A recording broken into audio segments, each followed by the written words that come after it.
வணக்கம். இன்னைக்கு forex மார்க்கெட்டோடைய weekly forecast பார்க்கலாம். இந்த வீடியோக்குள்ள போறதுக்கு முன்னாடி இந்த தளத்தை சப்ஸ்கிரைப் பண்ணாம இருந்தீங்கன்னா, சப்ஸ்கிரைப் பண்ணீங்க. கூடவே பெல் ஐக்கான கிளிக் பண்ணீங்க. அப்பதான் நாங்க வீடியோஸ் போடுறோனே நோட்டிஃபிகேஷன் வரும்.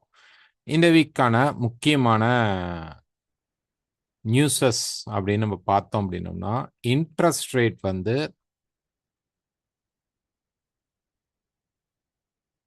எந்தெந்த கண்ட்ரீஸ்க்கு இருக்கு அப்படின்னு பார்த்தீங்க அப்படின்னா, ஃபர்ஸ்ட் வந்து ஆஸ்திரேலியா. செவ்வாய்க்கிழமை அன்னைக்கு ஆஸ்திரேலியாவில் இன்ட்ரெஸ்ட் ரேட் இருக்கு. அண்ட் தென் புதன்கிழமை பார்த்தீங்க அப்படின்னா கேட் அண்ட் யூஎஸ்டிக்கு இன்ட்ரெஸ்ட் ரேட் இருக்கு. அண்ட் வியாழக்கிழமை பார்த்தீங்க அப்படின்னா ஜப்பானுக்கு, செஃப்க்கு, pound and euro. Okay, so எல்லாத்துக்குமே பார்த்தீங்க அப்படின்னா இன்ட்ரெஸ்ட் ரேட் அப்படிங்கிறது வந்து இருக்கு. ஸோ செவ்வாய்க்கிழமை அன்னைக்கு ஆஸ்திரேலியாவுக்கு இருக்கு. புதன்கிழமை அன்னைக்கு பார்த்தீங்க அப்படின்னா கேடுக்கு இருக்கு. அதுக்கப்புறம் பார்த்தீங்கன்னா யூஎஸ்க்கு நைட் வந்து 11:30 மணிக்கு இருக்குது. அதுக்கப்புறம் 12 மணிக்கு ப்ரெஸ் கான்ஃபரன்ஸ் இருக்குது. அதுக்கப்புறம் வியாழக்கிழமை எடுத்துக்கிட்டோம் அப்படின்னா ஜப்பானுக்கு, தென் செஃப் மார்க்கெட்டுக்கு, அதுக்கப்புறம் பவுண்டுக்கு, அதுக்கப்புறம் ஈரோக்கு இருக்குது. ஸோ புதன்கிழமையும் வியாழக்கிழமையும் தான் நமக்கு வந்து ஹெவியான நியூஸஸ் இருக்குது அப்படின்னு வச்சுக்கலாம். ரொம்ப ஹை இம்பேக்ட். இந்த இன்ட்ரெஸ்ட் ரேட் வந்து 3.75% வந்து இருக்கு. கண்டிப்பா எனக்கு தெரிஞ்சு மேக்சிமம் இந்த இன்ட்ரெஸ்ட் ரேட்டை குறைக்கிறதுக்கான வாய்ப்பு கம்மியா இருக்கும். ஒருவேளை குறைத்தால் என்ன ஆகும்? ஒரு 3.5% போனாங்க அப்படின்னா டாலர் இண்டெக்ஸ் பயங்கரமா இறங்கும். அண்ட் தென் கோல்டு நல்லாவே மேலே ஏறும். ஒருவேளை குறைக்கல, ஏறுறதுக்கு வாய்ப்பு இல்லை, சேம் 3.75 மெயின்டைன் பண்ணிட்டாங்கன்னா கோல்டு கொஞ்சம் கீழே, பெருசாக மேலே வராது, அப்படியே கீழே தான் இருக்கும். அண்ட் யூஎஸ் வந்து கொஞ்சம் நல்லாவே அப்சைடில் புஷ் பண்ணுறதுக்கு வாய்ப்புகள் இருக்கும். ஸோ திங்கக்கிழமையும் செவ்வாய்க்கிழமையும் என்ன மாதிரி மார்க்கெட்டில் ரெசிஸ்டன்ஸ் ஆர் சப்போர்ட் கிடைக்குது அப்படிங்கிறத பேஸ் பண்ணி தான் நம்ம வந்து கோல்டுடைய நெக்ஸ்ட் மூவ்மெண்ட்டை பார்க்க முடியும். இந்த வீக் புதன்கிழமை அண்ட் வியாழக்கிழமை ரொம்ப ரொம்ப கேர்ஃபுல்லாக ட்ரேட் பண்ணும். ஸ்டாப் லாஸ் அப்படிங்கிறத கண்டிப்பாக யூஸ் பண்ணிக்கோங்க. ஃபர்ஸ்ட் டாலர் இண்டெக்ஸ் பார்க்கலாம். டாலர் இண்டெக்ஸ் பொறுத்த வரைக்கும் அதோடைய முக்கியமான ஒரு ரெசிஸ்டன்ஸ் லெவல் இதுதான். பல முறை மார்க்கெட் வந்து ரியாக்ட் பண்ண லெவலை இப்போ மார்க்கெட் உடைச்சிட்டு இருக்கான். ஸோ இந்த டாப் வரைக்குமே நமக்கு வந்து ரெசிஸ்டன்ஸ் ஜோன் தான். மார்க்கெட் இப்படி மேலே ஏறி எப்போ வேணாலும் திரும்பலாம். நான் என்ன எதிர்பார்க்குறோம் அப்படின்னு பார்த்தீங்க அப்படின்னா, மண்டே மார்க்கெட் அப்படிங்கிறது லைட்டாக கீழே, கொஞ்சம் ரொம்ப இல்லை, லைட்டாக கீழே புஷ் பண்ணிட்டு ஒன் மோர் ஹை கொடுக்கும். அதுக்கப்புறம் தான் மார்க்கெட் ஃபால் ஆகும். இல்லை டைரெக்டாகவே மண்டே மார்க்கெட்டில் கேப் ஓப்பன் ஆகி போனாலும் நமக்கு ஒன்ஸ் மார்க்கெட் ரெசிஸ்டன்ஸ் நல்லா எடுத்தால் நம்ம ஒரு நல்ல ட்ராப்பை வந்து டாலர் இண்டெக்ஸில் பார்க்கலாம். நமக்கு இன்ட்ரெஸ்ட் ரேட் இருக்கிறனால இந்த டேர்னிங் பாயிண்ட், இப்படி மார்க்கெட் வந்து டேர்ன் ஆகிறதுக்கு ஏதாவது ப்ராபபிலிட்டிஸ் கிடைக்குதா அப்படிங்கிறத நம்ம செக் பண்ணணும். மண்டே அண்ட் டியூஸ்டேல கிடைச்சிருச்சுன்னா புதன்கிழமை ஈவினிங்குள்ள செட் கிடைச்சா கூட ரெசிஸ்டன்ஸ் திரும்புகிற மாதிரி எடுக்கிற வாய்ப்புகள் தெரிந்தால் நமக்கு டாலர் இண்டெக்ஸ் இறங்க வாய்ப்பு இருக்கும், பார்க்கலாம். ஸோ டெக்னிக்கலாக கிடைத்தால் மட்டும் இந்த இடத்துல மார்க்கெட்டுக்குள்ளே என்ட்ராகுங்க, இல்லைன்னா மார்க்கெட்டில் என்ட்ராகாதீங்க. நெக்ஸ்ட் ஈரோ யூஎஸ்டி. ஈரோ யூஎஸ்டியை பொறுத்த வரைக்கும் மார்க்கெட்டுடைய முக்கியமான சப்போர்ட் லெவல். ஸோ செப்டம்பர்ல எல்லாம் மார்க்கெட் இறங்கும்போது பெருமளவு இந்த டிமாண்ட் ஜோன் தான் மார்க்கெட்டை வந்து ஹோல்ட் பண்ணிச்சு. ப்ரைஸ் இங்கிருந்து தான் திருப்பி மேலே போக ஆரம்பிச்சிச்சு. ஸோ இப்போ ப்ரைஸ் அதே டிமாண்ட் ஜோனில் வந்து நிற்குது. இந்த டிமாண்ட் ஜோனில் லைட்டாக பிரேக் பண்ணால் பிரச்சனை இல்லை. ஸோ ஒரு 2-3 டேஸ் மார்க்கெட் வெளியில் ஹோல்ட் ஆயிடுச்சுன்னா நமக்கு மார்க்கெட் கரெக்ட் ஆகிட்டு திருப்பி ட்ராப் ஆகிறதுக்கான வாய்ப்புகள் அதிகமாக இருக்கும். ஸோ இந்த இடத்துல மார்க்கெட் வந்து வந்த ஸ்பீடில் மண்டே மார்க்கெட்லேயோ டியூஸ்டே மார்க்கெட்லேயோ ரிஜெக்ட் ஆகி உள்ளே போச்சு அப்படின்னா நம்ம திருப்பி ஒரு ஒன் மோர் ஹைக் பார்க்கறதுக்கு வாய்ப்புகள் இருக்கும்.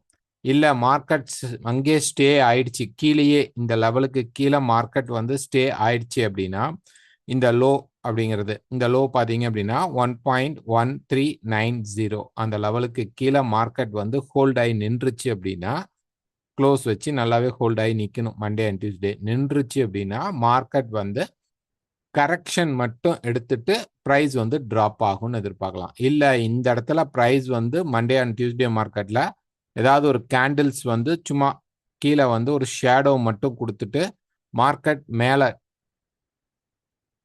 புஷ் பண்ணி நிறுத்தினாங்க அப்படின்னா நமக்கு இன்ட்ரெஸ்ட் ரேட் வரும்போது மார்க்கெட் இப்படி மேலே போக சான்சஸ் அதிகமாக இருக்கும். ஸோ இங்கே என்ன நடக்குது, ரிஜெக்ஷன் நடக்குதா அப்படிங்கிறத நல்லா கவனிச்சுட்டு அதுக்கப்புறம் உங்களுடைய என்ட்ரிஸை எடுத்துக்கோங்க.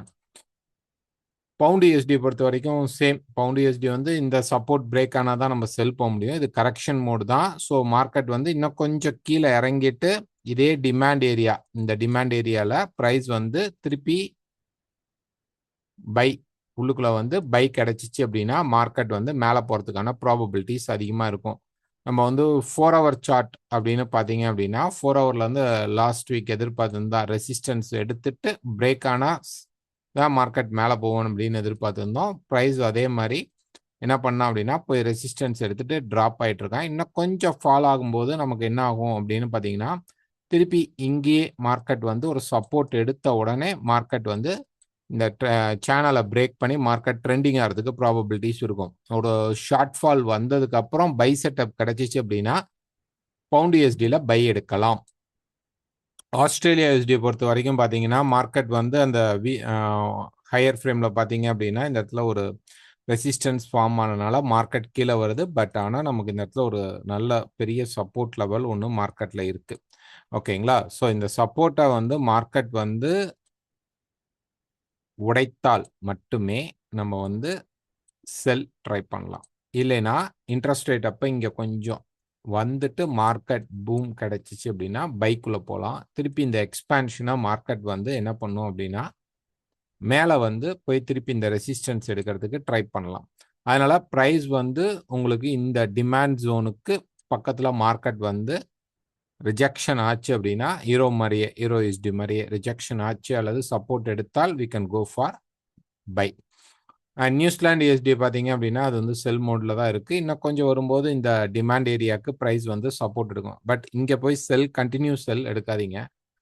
ஃப்ரெஷ் செல் ஆல்ரெடி செல் இருந்தால் ட்ரையல் பண்ணுங்கள். இல்லை அப்படின்னா மார்க்கெட் வந்து வரும். ஸோ இந்த மார்க்கெட் பார்த்தீங்க அப்படின்னா கண்டிப்பாக ஒரு ரைஸ் கிடைக்கும். அங்கே வேணால் செல் பண்ணலாம். எப்படி செல் பண்ணலாம்? ப்ரைஸ் பார்த்தீங்க அப்படின்னா இந்த இடத்துல இங்கேருந்து அப்படி வந்துட்டு இங்கே வரும்போது இங்கே செல் ட்ரை பண்ணலாம். இங்கே வேணால் ஒரு சப்போர்ட் பை கிடைச்சிச்சுன்னா எடுக்கலாம். இந்த இடத்துக்கு வந்து ரெசிஸ்டன்ஸ் கிடைத்தால் செல் பண்ணலாம். பிரேக் பண்ணால் இங்கே நம்ம பையும் எடுக்கலாம். ஸோ அதனால் இந்த இடத்துல எதுவும் பண்ண வேணாம். கீழே வந்தால் பை ட்ரை பண்ணலாம். மேலே போகும்போது மட்டும் செல் ட்ரை பண்ணுங்கள் எல்லாத்துக்குமே. Next USD CAD. So USD CAD பார்த்தீங்கன்னா டே ஃப்ரேமில் பார்த்தீங்க அப்படின்னா ப்ரைஸ் வந்து அந்த ரெசிஸ்டன்ஸை வந்து டச் பண்ணி நிற்குது. ஏன்னா ஒரு 1 more ஃபால் கொடுக்கும் அப்படின்னு லாஸ்ட் வீக் எதிர்பார்த்துருந்தோம். பட் ப்ரைஸ் வேணால் என்ன பண்ணிட்டான் அப்படின்னா மேலே போய் திருப்பி அந்த ரெசிஸ்டன்ஸ் ஜோனில் தான் இருக்கலாம். ஸோ நெக்ஸ்ட் என்ன நடக்கும் அப்படின்னு பார்த்தீங்கன்னா கொஞ்சம் புஷ் பண்ணிவிட்டு அதுக்கப்புறம் திருப்பி மார்க்கெட் இந்த ரெசிஸ்டன்ஸை அப்படியே ஃபாலோ பண்ணும். இப்போ பார்த்தீங்க அப்படின்னா இந்த பாயிண்ட் லைட்டாக இருக்கு இல்லைங்களா? ஸோ இந்த மாதிரி ஒரு ரெசிஸ்டன்ஸ்க்கு கொஞ்சம் மேலே போயிட்டு தென் ஃபால் ஆகிறதுக்கான ப்ராபபிலிட்டி இருக்கும். ஸோ பார்க்கலாம். யூஎஸ்டி கேடில் கிளியர் வியூ இல்லை, வெயிட் பண்ணி பார்க்கலாம். யூஎஸ்டி ஜப்பான் பை செட்டப் தான். மார்க்கெட்டில் எந்த ஒரு சேஞ்சும் இல்லை. மார்க்கெட் பார்த்தீங்க அப்படின்னா கண்டினியூவாக அந்த பை போகுது. மேலே பார்த்தீங்கன்னா ஒரு 160க்கு மேலே 160.50 அங்கே போகும்போது ரெசிஸ்டன்ஸ் கிடைக்கிறதுக்கான ப்ராபபிலிட்டி இருக்கும். கண்டிப்பாக நிற்கிறதுக்கு வாய்ப்புகள் இருக்கும். 62 தாண்டாமல் என்ன பண்ணும் அப்படின்னா மார்க்கெட் வந்து இங்கே டேர்ன் ஆச்சுன்னா யூ கேன் செல். ஓகே, இங்கே வந்து டேர்ன் ஆச்சு அப்படின்னா செல். அப்போ ஃபர்ஸ்ட் ஹாஃபில் கண்டிப்பாக மேலே தான் இருக்க போகுது. டாலர் இண்டெக்ஸு எப்போ ரெசிஸ்டன்ஸ் எடுக்குதோ பாருங்கள். ரெசிஸ்டன்ஸ் எடுக்கும்போது ஒரு ஷார்ட் செல்லிங் மட்டும் எடுங்க. ரொம்ப லாங்கான செல் இங்கேருந்து இங்கே வருவான் அப்படின்னு எதிர்பார்ப்பு வேண்டாம். ஜப்பான் அந்த அளவு ஸ்ட்ராங்காக இருக்கணும். ஜப்பான் மார்க்கெட் வந்து வியாழக்கிழமை இருக்கக்கூடிய இன்ட்ரெஸ்ட் ரேட்டை பேஸ் பண்ணி தான் நம்ம அந்த ஃபோர்ஸ் பார்க்க முடியும். ஸோ ரெசிஸ்டன்ஸ் இங்கே கிடைச்சா சின்னதாக ஒரு செல் ட்ரை பண்ணி பார்க்கலாம். நெக்ஸ்ட் யூஎஸ்டி செஃப் பார்த்தீங்கன்னா அந்த ரேஞ்சுக்குள்ளே தான் இருக்குது. மார்க்கெட் ரெசிஸ்டன்ஸ் இங்கேருந்து ஃபால் ஆகணும். பட் மார்க்கெட் பார்த்தீங்க அப்படின்னா திருப்பி மேலே போய் அந்த ரெசிஸ்டன்ஸில் தான் நிற்கிது மார்க்கெட். ஓகே, ஸோ கொஞ்சம் புஷ் அப்சைட் இருக்கும், பெருசாக இருக்காது, லைட்டாக இருக்கும். Any resistance go for sell. Resistance கிடைத்தால் மட்டும் செல் போங்க. அப்படின்னா இங்கே போய் பை எடுக்காதுங்க. ஏன்னா எப்போ வேணாலும் மார்க்கெட் டக்குன்னு ஏன்னா மார்க்கெட் மேலே போயிட்டு இருக்கனால கொஞ்சம் மட்டும்தான் அப்சைட் புஷ் இருக்கும். இம்மிடியேட்டா மார்க்கெட் ரெசிஸ்டன்ஸ்குள்ள திரும்புறதுக்கு வாய்ப்புகள் அதிகமாக இருக்கும். Next gold. ஸோ கோல்டை பொறுத்த வரைக்கும் பார்த்தீங்க அப்படின்னா மார்க்கெட் வந்து ஒரு ஒரு ட்ரெண்டிங் இந்த ரேஞ்சுக்குள்ள இதுதான் பெருசு. ஓகே, இந்த பாயிண்ட் வந்து ரொம்ப ரொம்ப முக்கியமான பாயிண்ட். இதுக்குள்ள தான் மார்க்கெட் வந்து கன்சாலிடேட் நடந்துட்டு இருக்கு. இதுக்குள்ளேயே தான் நடக்கும். மார்க்கெட் அப்ஸ் அண்ட் டவுன்ஸ் நடந்துட்டு இருக்கும். ஓகே, இப்போ இதோடைய முக்கியமான சப்போர்ட் லெவல்ங்கிறது இது உடைக்கும் போது தான் நீங்க வந்து பெரிய செல் மார்க்கெட்டை நீங்க பார்க்கலாம் கோல்டுல. இல்லை அப்படின்னா மார்க்கெட் வந்து இதுக்குள்ளேயே தான் மார்க்கெட் வந்து அப்ஸ் அண்ட் டவுன்ஸ் நடக்கும். First point. So gold trade பண்றவங்க வாரை பேஸ் பண்ணி முதல்ல ஒரு அப்டேட் வச்சுக்குங்க. இப்போ வார் வந்து யுஎஸ்க்கும் ஈரானுக்கும் நடந்துட்டு இருக்கு. ஒரு ட்ரோன் அட்டாக்ஸ் இந்த தான் நடந்துட்டு இருக்கு. ஸ்ட்ரைட் ஆஃப் ஹார்மஸை வந்து அவங்க கேப்சர் பண்ணி வச்சிருக்காங்க. இதெல்லாம் இருக்கு. இப்போ ஈரானுக்குள்ள நல்லா இறங்கி யுஎஸ் இஸ்ரேல் அடிக்க ஆரம்பிக்கிறாங்க. வார் நெக்ஸ்ட் ஸ்டேஜ் போகுது. இப்போ நடந்துட்டு இருக்கிற இதை தாண்டி அடுத்த ஸ்டேஜுக்கு கொஞ்சம் ஹெவியான ப்ரெஷர் மார்க்கெட்ல வந்தால் என்ன ஆகும் அப்படின்னா ஸ்டார்ட் ஆச்சு அப்படின்னா நெக்ஸ்ட் லெவலுக்கு மார்க்கெட் மூவ் ஆச்சுன்னா கோல்டு நல்லாவே ட்ராப் ஆகும். அப்ப இந்த இடத்த மார்க்கெட் பிரேக் பண்றதுக்கு வாய்ப்புகள் இருக்கும். அண்ட் ஆயில் பார்த்தீங்க அப்படின்னா பயங்கரமா ஃப்ளை ஆயிடும். $130 கிராஸ் பண்ணும். ஓகேங்களா? இதே ஒரு வேளை சேம் இதே ஸ்டேஜ் இருக்குமா? இதே ஸ்டேஜ் மெயின்டைன் ஆகுது. கம்மிங் வீக் தான். ஓகே, அதுக்கப்புறம் நெக்ஸ்ட் வீக் பார்க்கலாம். கம்மிங் வீக்ல மார்க்கெட் வந்து அப்படியே எந்த ஒரு அப்டேட் இல்லாமல் சேம் இதே அட்டாக்ஸை அவங்க தடுத்துட்டு இப்படியே போயிட்டு இருந்தது அப்படின்னா கோல்டு சரி ஆயிலும் சரி ஒரு சைட்வே மூமெண்ட்ஸ்ல இருக்கும். ஓகே, கண்டிப்பா எந்த ட்ரேட் போனாலும் ஸ்டாப் லாஸ் யூஸ் பண்ணுங்க. இப்போ நாங்கள் சொல்ற இந்த விஷயங்கள் வந்து தப்பாகலாம், கரெக்டாகவும் நடக்கலாம். ஸோ எந்த ட்ரேடுக்குள்ளே போனாலும் ஸ்டாப் லாஸ் வச்சுக்குங்க. ஓவர் நைட் பொசிஷன், அதாவது ஒரு வீக்கெண்ட் வரைக்கும் பொசிஷனை கொண்டு போகாதீங்க. வீக்கெண்டில் நம்ம ஓரளவு ப்ராஃபிட் பண்ணிட்டோம்னா ஹோல்ட் பண்ணிக்கோங்க. எவ்வளோ ப்ராஃபிட் பண்ணாலும் அதை தக்க வச்சுக்கிறதுக்கு அதை விட்ராலும் பண்ணிக்கோங்க. ஓகேங்களா? ஸோ அக்கௌண்ட் ஓப்பன் பண்ணணும். டெக்னிக்கல் டவுட்ஸ் நல்லா புரிஞ்சுங்க. வாட்ஸ்அப்பில் டெக்னிக்கல் டவுட்ஸ் இருந்தால் கால் பண்ணுங்க. ஓகே, இங்கே பை போட்டுமா செல் போட்டுமா அப்படின்னு இன்டர்மீடியேட்ல வந்து கேட்காதீங்க. ஏதாவது ஒரு செட்டப் இருந்தால் நாங்கள் வந்து டெலகிராமில் இன்ஃபார்ம் பண்ணியிருக்கிறோம். அண்ட் தென் ஒரு வீடியோ கொடுக்குறோம். அதை தாண்டி ஒரு டெக்னிக்கல் டவுட் இருக்கிறவங்க எனக்கு வாட்ஸ்அப் பண்ணிட்டு கால் பண்ணலாம், தப்பு இல்லை. ஓகேங்களா? வாட்ஸ்அப் பண்ணுங்க. கால் கொடுக்கும்போது சொல்லும்போது நீங்கள் கால் பண்ணி உங்கள் டவுட்ஸை கேட்டுக்கலாம். மற்றபடி சும்மா கால் பண்ணி நான் ஒரு பை எடுக்கலாமா செல் எடுக்கலாமா அப்படிங்கிறத நாங்கள் டெலகிராமில் அப்டேட் பண்ணுவோம். அதை நீங்கள் பார்த்து என்ன வியூ அப்படிங்கிறது சொல்லுவோம். அதை வச்சு நீங்கள் எடுத்துக்கலாம். லாஸ்ட் பார்த்தீங்க அப்படின்னா நம்ம வந்து ஒரு support and resistance level mark பண்ணியிருந்தோம். இது வந்து நமக்கு ரெசிஸ்டன்ஸ் லெவல், இது வந்து நமக்கு சப்போர்ட் லெவல்.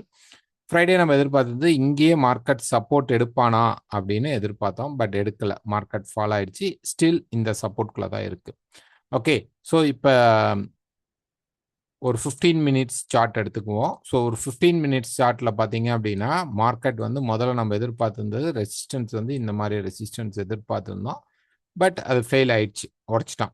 அப்போ இப்போ இருக்கிற ரெஸ்பான்ஸ் பண்ணக்கூடிய சப்போர்ட் லெவல் அப்படின்னு நம்ம பார்க்கும்போது ப்ரைஸ் வந்து இங்கே தான் இருக்கு.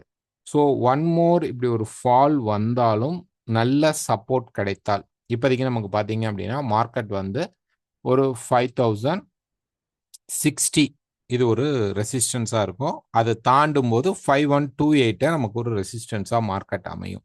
இது எப்படி எடுத்தோம்? இது வந்து உங்களுக்கு ஒரு டவுட் இருக்கும் இல்லைங்களா? அதை எக்ஸ்பிளைன் பண்ணுறோம். ஸோ இங்கே பார்த்தீங்க அப்படின்னா மார்க்கெட் ஃபாலோ பண்ணுற அந்த ரெசிஸ்டன்ஸ் லெவல்ஸ் அப்படிங்கிறது வந்து இதெல்லாம் தான். ஓகேங்களா? இதெல்லாம் தான் நம்மளுடைய ரெசிஸ்டன்ஸ் லெவல்ஸ். ஓகே,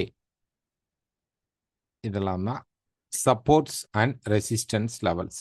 அப்போ மார்க்கெட் இங்கிருந்து ஒரு ஒரு சப்போர்ட் எடுத்தால் இங்கே போய் மீட் பண்ணும். 60 லெவல்ஸை மீட் பண்ணும். இந்த 60 லெவல்ஸை மீட் பண்ணதுக்கப்புறம் இங்கே திருப்பி ஒரு வேளை ரெசிஸ்டன்ஸ் எடுத்தால் ஒன் மோர் ட்ராப் வரலாம். இல்லை இதை தாண்டான் அப்படின்னா மேலே இருக்கக்கூடிய இந்த 128 லெவல்ஸ் இந்த லெவலுக்கு மார்க்கெட் வந்து என்ன பண்ணும்னா ரெசிஸ்டன்ஸ் எடுக்க ட்ரை பண்ணும். இதையும் தாண்டினால் திருப்பி வந்து 190. ஸோ இந்த ரேஞ்ச்குள்ள மார்க்கெட் வந்து என்ன பண்ணும் அப்படின்னா மேலே இங்கேயும் மூவ் ஆகும். ஸோ இப்போ நம்ம டவுன்ஃபால் இந்த இடத்துல ரெசிஸ்டன்ஸ்லேருந்து டவுன்ஃபாலில் இருக்கிறோம். இப்போ சப்போர்ட் கிடைக்கிற வரைக்கும் வெயிட் பண்ணணும். அதான் முக்கியமான பாயிண்ட். ஸோ இப்போ வந்து உடனே நான் பை போயிட்டுமா அப்படின்னு கேட்பீங்க. பாருங்க பியூரா வந்து மார்க்கெட் வந்து இப்படி டவுன் சைடில் இருக்கு. இப்போ மார்க்கெட் வந்து 60 பாஸ் பண்ணும்போது தான் நம்ம பை எடுக்க முடியும். இல்லை ப்ரைஸ் ஒன் மோர் ட்ராப் இப்படி கீழே வந்து இந்த சப்போர்ட்டுக்கு கீழே இப்படி வந்துட்டு திருப்பி இதுக்குள்ளே வந்தாலும் இப்போ பாருங்க ரெசிஸ்டன்ஸ்க்கு மேலே மார்க்கெட் வந்து போயிட்டு தான் கீழே வந்திருக்கான். அந்த மாதிரி இந்த சப்போர்ட்டுக்கு கீழே போயிட்டு திருப்பி வந்து ஒரு 5020க்கு மேலே மார்க்கெட் வந்து ட்ரேட் ஆக ஆரம்பிச்சிச்சு அப்படின்னா இதை ரிஜெக்ஷன் பார்ட்டாக வச்சுக்கிட்டு இங்கேருந்து நம்ம வந்து பை ட்ரை பண்ணலாம். ஸோ 15 மினிட்ஸில் இந்த சப்போர்ட் ரெசிஸ்டன்ஸை பேஸ் பண்ணி நம்ம போகலாம். இல்லை நல்லாவே மார்க்கெட் பிரேக் அவுட் ஆயிட்டான் அப்படின்னா வார் வந்து நெக்ஸ்ட் ஸ்டேஜ் போயிடுச்சுன்னு அர்த்தம். அங்கேருந்து நமக்கு வந்து திருப்பி மார்க்கெட் இந்த ரேஞ்சுக்குள்ளே வராது, கீழே ஃபால் ஆக ஆரம்பிச்சிடும். ஸோ இந்த இடத்துல நமக்கு அப்கமிங்கில் மார்க்கெட் சப்போர்ட் எடுக்குதா அல்லது ரிஜெக்ஷன் பண்ணி சப்போர்ட் எடுக்குதா அப்படிங்கிறத பார்க்கணும். ஸோ 5060 5128 இது அதுக்கப்புறம் 5190 இதெல்லாம் தான் நமக்கு வந்து மார்க்கெட் மேலே போகும்போது இப்படி சப்போர்ட் ரெசிஸ்டன்ஸாக ஃப்ளை மார்க்கெட் பண்ணுறதுக்கான வாய்ப்புகள் இருக்கும். ஸோ இந்த பாயிண்ட்ஸை வச்சுக்குங்க. சப்போஸ் மார்க்கெட் வந்து டக்குன்னு நாங்கள் கொடுக்குற டீட்டெயில்ஸ்க்கு முன்னாடியே மார்க்கெட் மூவ் ஆச்சு அப்படின்னா இந்த லெவல்ஸை வச்சுட்டு நீங்கள் ட்ரேட் பண்ணிக்கோங்க. ஸ்டாப் லாஸ் கம்பல்சரி வச்சுக்கணும். ஸ்டாப் லாஸ் இல்லாமல் ட்ரேட் பண்ணாதீங்க. நெக்ஸ்ட் பார்த்தீங்கன்னா சில்வர். ஸோ சில்வர் பார்த்தீங்கன்னா சேம் அதே மார்க்கெட் வந்து அதே ரேஞ்சஸ்குள்ளே தான் இருக்குது. ஸோ இப்போ ஒரு மல்டி சப்போர்ட் லெவலில் தான் ப்ரைஸ் நிற்குது. ஸோ இதை வந்து லைட்டாக மார்க்கெட் வந்து உடைச்சிட்டு திருப்பி மார்க்கெட் டேக் ஆஃப் ஆச்சு அப்படின்னா மேலே வந்து டாப் 93 வரைக்கும் போக வாய்ப்பு இருக்கும். ஸோ மார்க்கெட் ஃபால் ஆச்சுன்னா எவ்வளோ தூரம் ஃபால் ஆகும் அப்படின்னு பார்த்தீங்க அப்படின்னா கிட்டத்தட்ட 76 வரைக்கும் ஃபால் ஆகிறதுக்கும் வாய்ப்புகள் இருக்குது. கீழே 76 தான் சப்போர்ட் லெவல், மேலே 92 தான் ரெசிஸ்டன்ஸ் லெவலாக நம்ம வச்சுக்கிட்டு மார்க்கெட்டில் ட்ரேட் பண்ணணும். இப்போ ஆல்மோஸ்ட் நம்ம கீழே இருக்கிறனால எனி சப்போர்ட் கிடைக்குதோ அப்போ நீங்கள் பை எடுத்துக்கங்க. செல் வந்து கொஞ்சம் அவாய்ட் பண்ணிக்கோங்க. ரெசிஸ்டன்ஸ்க்கு வந்தால் மட்டும் செல் ட்ரை பண்ணுங்கள். கீழே வரனால சப்போர்ட் கிடைத்தால் சப்போர்ட்டுக்கு எடுத்துங்க. ரொம்ப ஃபாஸ்ட் மூவ்மெண்ட் அப்படிங்கிறது இருக்காது. நெக்ஸ்ட் பார்த்தீங்கன்னா பிட்காயின். ஸோ பிட்காயின் பொறுத்த வரைக்கும் ப்ரைஸோடைய ரெசிஸ்டன்ஸ் லெவல் வந்து இதுதாங்க 78. அது வரைக்கும் ஒரு புஷ் கொடுக்கலாம் போகணும்னு அவசியம் இல்லை. மார்க்கெட் வந்து இந்த மாதிரி ஒரு ரேஞ்ச் ஃபேஸை இப்போ கிரியேட் பண்ணிட்டு இருக்கு, அவ்வளோதான். ஓகே, இந்த ரேஞ்சை வந்து கிரியேட் பண்ணிட்டு இருக்கு. இங்கேருந்து மார்க்கெட் ஃபால் அப்படிங்கிறது வரும். கண்டிப்பாக $56 வரதுக்கு வாய்ப்புகள் அதிகமாக இருக்கு. மேலே போய் நமக்கு இந்த சேனல் பிரேக் ஆனாதான் நீங்கள் பை செட்டப் போகணும். இதுக்குள்ள உங்களுக்கு மார்க்கெட் அப்ஸ் அண்ட் டவுன்ஸ் நடந்தாலும் மேஜர் ட்ரெண்ட் அப்படிங்கிறது வந்து செல்ல தான் இருக்கும். இப்போ ரேஞ்சில் இருக்கு. செல் ட்ரெண்டில் ரேஞ்ச் இந்த கரெக்ஷன் ரேஞ்சுக்குள்ளே இருக்கு மார்க்கெட்டை. ஓகே, ஸோ இது பிரேக் ஆச்சு அப்படின்னா மார்க்கெட் வந்து என்ன ஆகும் அப்படின்னா உங்களுக்கு கீழே ஃபால் பண்ணி $56,000 வரைக்கும் போகும். அப்போ எப்பெல்லாம் மார்க்கெட் மேலே ஏறி ரெசிஸ்டன்ஸ் கிடைக்குதோ செல் போக ட்ரை பண்ணுங்க, பையை அவாய்ட் பண்ணிக்கோங்க. Next oil. ஸோ ஆயில் பொறுத்த வரைக்கும் வீக்கில் எடுத்துக்கிட்டோம் அப்படின்னா மார்க்கெட் வந்து போன ஸ்பீடு மார்க்கெட் வந்து கீழே தான் நின்றுட்டு இருக்கு. ரைட், இப்போ ப்ரைஸ் பார்த்தீங்க அப்படின்னா மார்க்கெட் வந்து அந்த ஒரு ரெசிஸ்டன்ஸ் லெவலுக்குள்ளே தான் மார்க்கெட் நின்றுட்டு இருக்கு. இது ஃபுல்லாக ரிஜெக்ஷனாக இருந்தாலுமே வார் ஸ்டார்ட் ஆனால் தான் திருப்பி இந்த லெவலை பிரேக் பண்ணி 130 லெவலை மார்க்கெட் உடைக்க வாய்ப்பு இருக்குது. இந்த 130 லெவலை பிரேக் பண்ணிடும். வார் ஸ்டார்ட் ஆகலை அப்படின்னா மார்க்கெட் வந்து இதுக்குள்ளேயே கன்சால்டேட் நடந்துட்டு இருக்கும். ஸோ கம்மிங்கில் வந்து பார்த்தீங்க அப்படின்னா மார்க்கெட் வந்து $90 இப்போ வந்து வார் ஸ்டார்ட் ஆகலை அப்படின்னு வச்சுக்கோங்க, இதே பொசிஷன் தான் மார்க்கெட்டில் இருந்தது அப்படின்னா ஆயில் வந்து என்ன பண்ணுன்னா கொஞ்சம் மேலே போனால் கூட டக்குன்னு கீழே 90 கிட்ட வந்துட்டு திருப்பி மார்க்கெட் பூம் பண்ண ட்ரை பண்ணும். ஸோ அப்போ நம்ம வந்து ஆயிலில் வந்து ஒரு நல்ல பை எடுக்கணும் அப்படின்னா கீழே வரும்போது பிலோ ஒரு 92க்கு கீழே 90 ஆர் 88 வரைக்கும் வந்து மார்க்கெட் சப்போர்ட் கிடச்சிச்சின்னா நீங்கள் தாராளமாக பை ட்ரை பண்ணலாம். அந்த டைமில் நீங்கள் எக்கனாமிக் நியூஸை கண்டிப்பாக பார்த்துக்கணும். வாரோடைய தன்மை எப்படி இருக்குது அப்படிங்கிறது பார்த்துக்கணும். எதுவும் அன்சர்டனிட்டியாக எதுவும் வரல, பட் நார்மலாக தான் இருக்குது அப்படின்னா கீழே வரும் பொழுது நல்ல சப்போர்ட் கிடைத்தால் மட்டும் பை எடுங்க. இல்லை அப்படின்னா வெயிட் பண்ணி சப்போர்ட் கிடைக்கிற வரைக்கும் வெயிட் பண்ணணும், அவ்வளோதான். ஏன்னா அந்த ஒரு ப்ரைஸ் லெவலில் சொன்னீங்க அப்படின்னு கேட்பீங்க, ப்ரைஸ் லெவலில் ட்ரேட் பண்ணக்கூடாது. அங்கே வந்து சப்போர்ட் கிடைத்தால் தான் எடுக்கணும். அதே மாதிரி வாருடைய போக்கு எப்படி போயிட்டுருக்கு அப்படிங்கிறதையும் பார்த்துக்குங்க. Next Nifty. So Nifty market பொறுத்த வரைக்கும் பார்த்தீங்க அப்படின்னா மார்க்கெட் நல்லா ஃபால் ஆயிடுச்சு. ஓகே. ஸோ நெக்ஸ்ட் என்ன நடக்கும் அப்படின்னு பார்த்தீங்க அப்படின்னா 93.5 வரைக்கும் எதிர்பார்த்தோம். பட் அதுக்கு கீழே மார்க்கெட் வந்துட்டான். நெக்ஸ்ட் சப்போர்ட் லெவல் அப்படிங்கிறது 22.4 அப்படிங்கிறது தான் நெக்ஸ்ட் மார்க்கெட்டுடைய இம்பார்ட்டண்டான சப்போர்ட் லெவலாக இருக்கும். நிஃப்டி பொறுத்த வரைக்கும் ட்ராப் ஆகுமா அப்படின்னா கண்டிப்பாக இன்னமும் செல் மோடில் தான் இருக்கு.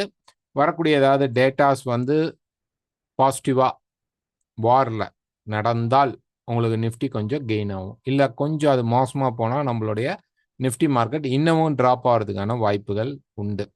ஓகே. ஸோ இந்த வீடியோ பிடிச்சிருந்தா மறக்காமல் லைக் பண்ணுங்கள், ஷேர் பண்ணுங்கள், கமெண்ட் பண்ணுங்கள். எங்கிட்ட அக்கௌண்ட் ஓப்பன் பண்ணணும். வேறு டெக்னிக்கல் டவுட்ஸ் இருந்தால் எனக்கு வாட்ஸ்அப் பண்ணுங்கள். தேங்க்யூ.